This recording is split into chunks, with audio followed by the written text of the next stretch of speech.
Hello बच्चों, चलिए प्रश्न को देखते हैं। तो दिया गया प्रश्न है कि अभिक्रिया के दौरान ओजोन केवल हाइड्रोजन परमाणु से अभिक्रिया करती है, ऑक्सीजन देता है, इलेक्ट्रॉन दान करती है, इलेक्ट्रॉन की अनुपयोगिता को प्रकट करती है।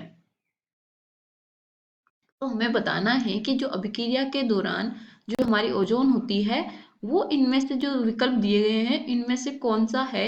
यानी कि वो केवल हाइड्रोजन के साथ अभिक्रिया करती है, या फिर ऑक्सीजन देती है, या इलेक्ट्रॉन दान करती है, या इलेक्ट्रॉन की अनुपयोगिता को प्रकट करती है। तो सबसे पहले हम क्या लिखेंगे? मुख्य उदाहरण। मुख्य अवधारणा। तो मुख्य अवधारणा क्या हो जाएगी?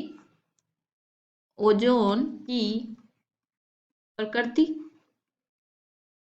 अब हमें ओजोन की प्रकृति क्या होती है, वो किसके साथ अभिक्रिया करती है, वो हमें पता होना चाहिए। तो चलिए हम देखते हैं।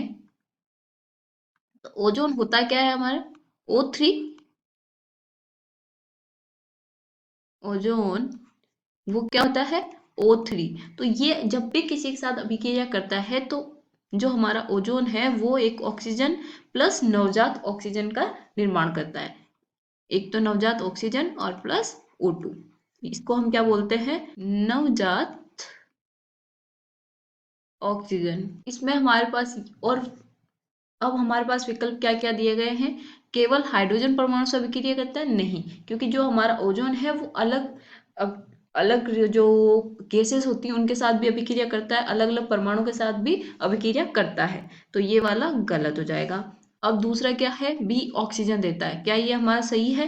क्योंकि यहाँ पे देखिए जो उत्पाद है वो एक ऑक्सीजन है, एक दूसरा नवजात ऑक्सीजन है। तो क्या ऑक्सीजन देता है? हाँ, ऑक्सीजन देता है। तो विकल्प बी जो होगा वो हमारा सही उत्तर होगा। इलेक्ट्रॉन दान करता है? नहीं। और विकल्प डी है इलेक्ट्रॉन की अनुपयोगिता को? बिल्कुल नहीं। तो जो सही विकल्प है वो है हमारा ऑक्सीजन देता है, विकल्प बी। आशा करती हूँ आपको समझ में आया होगा। धन्यवाद।